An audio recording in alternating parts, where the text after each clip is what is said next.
Hi there, it's Monday, May the 9th, and sorry I've been away for a while. Actually tried to record and upload the other day, but it's taking so long I actually forgot to upload the video, so I'll try and do a quick recap of what I covered last day. I've been listening in on a Creative Soul teleconference, or telesummit, and if you want to Google that and get the last week of that, it's been extremely helpful for me, and I would imagine it would be extremely helpful for any artist who is already working full-time or would like to be more creative and have more time to be creative. There just seems to be excellent advice on how to prioritize, how to be more business savvy, how to not procrastinate, all those great things, all those sort of reminders, friendly reminders we need. So anyway, what I've been getting out of the teleconference is the one reason I wanted to get involved is I wanted more focus, and I also wanted to identify any blocks that I've set up for myself for money making. So it's kind of been an interesting couple of weeks, and what I realized is that here I am enjoying making the work I want to make, but clearly aware of that the work I'm making isn't necessarily the average person's genre of art, or what the average person would hang on their wall. And then also I'm not really wanting to sell this current work that I'm making because I'm wanting it to travel to different public art galleries. So here I am working hard at making artwork that I have no real intention or want to sell it, and yet I'm trying to operate and run a studio that sells art. So I just sort of jotted down for myself, okay, you know, a couple days a week you have to dedicate yourself to making work, just, you know, nice pastoral landscapes that the average person is going to relate to, so that you can sell it, so that you can facilitate the making of your other work. And so just sort of identified that for myself, but I'm also allowing myself to play with abstracts and try and sell those, sort of no emotional connection to these pieces, although having a lot of fun doing them. So that was sort of my first realization, is here I am making work I don't actually want to sell. And then the second block that I realized I had set up for myself is I actually don't have a business account for JillPriceStudios. And so if I don't have a place to put the money, how is the money going to flow in?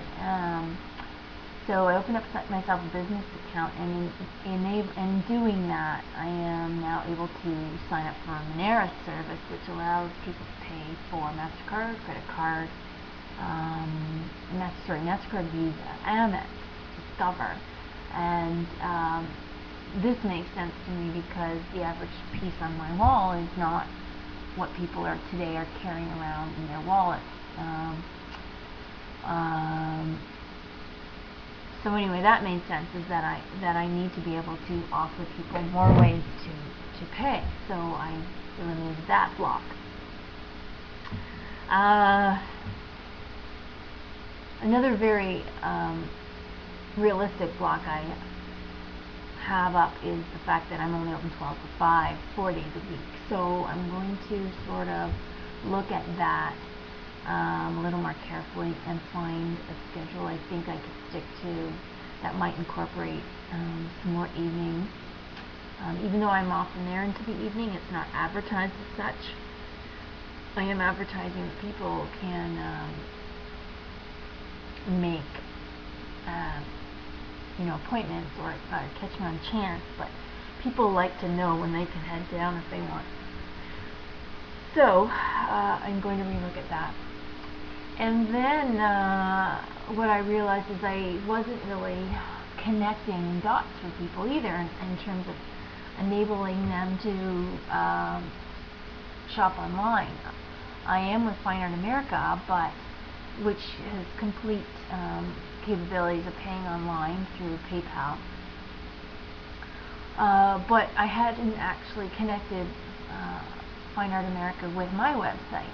So now almost, there's several links to Fine Art America from my actual website. So I am hoping, and I actually have a website that's set up with Fine Art America. So I'm hoping that that will lead to more sales as well. And then I realized I hadn't even advertised my own studio on my own website. So it's like I had all these different things going, but none of them were connected in a cohesive way. So, I'm hoping that this will actually result in less work in the long run, to get them all connected properly. So, anyway, that feels good. Still have some more work to do on my website, but it's coming along. And the other thing I did was,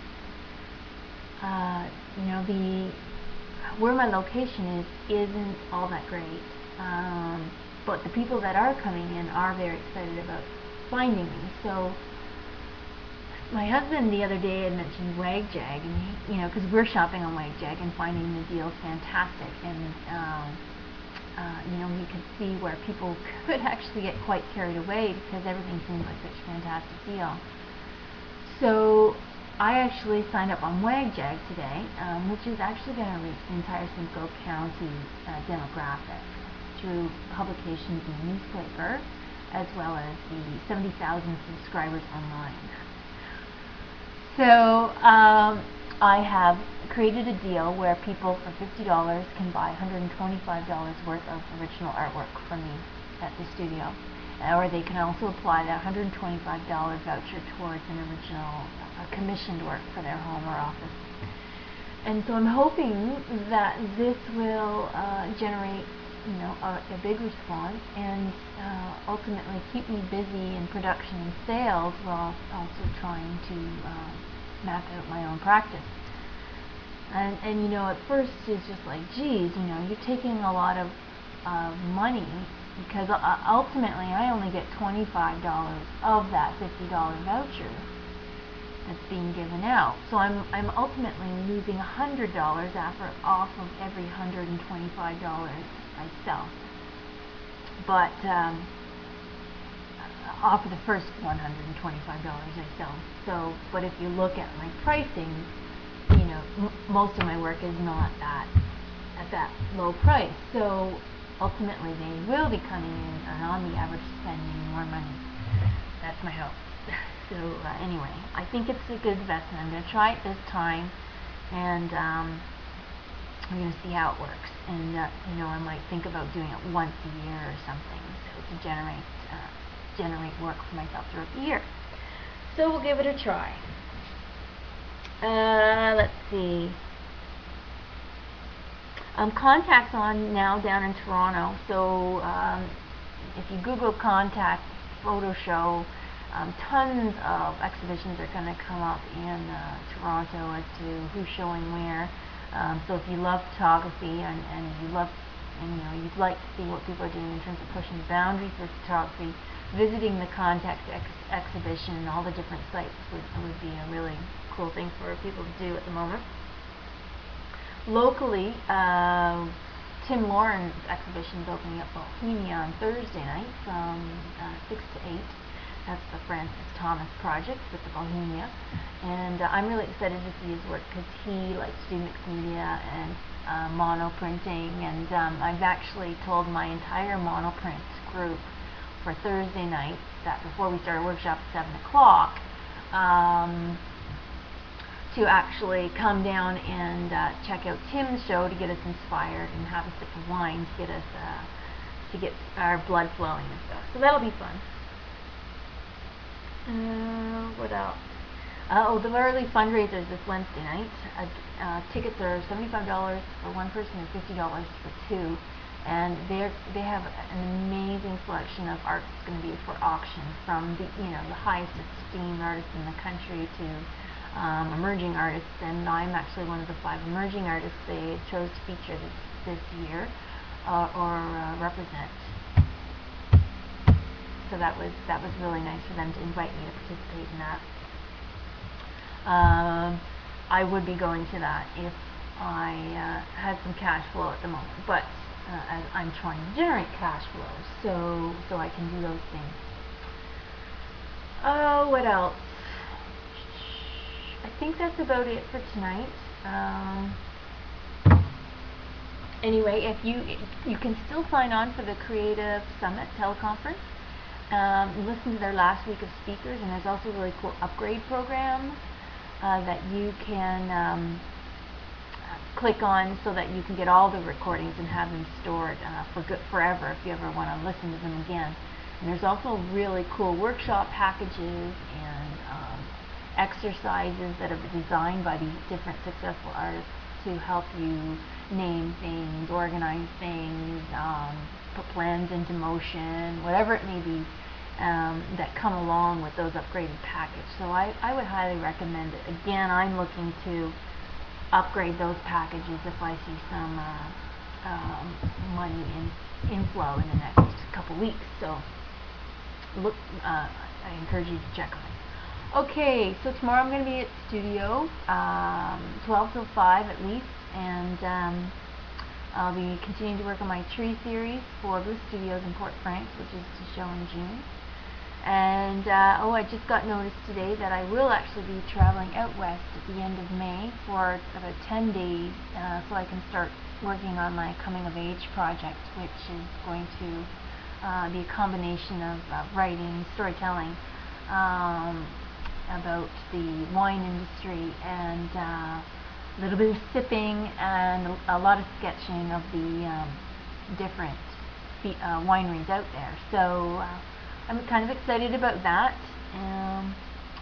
So hopefully come down onto my space in the next week and a half or so and check out some of the renovations I've made, and look for those WagJag coupons.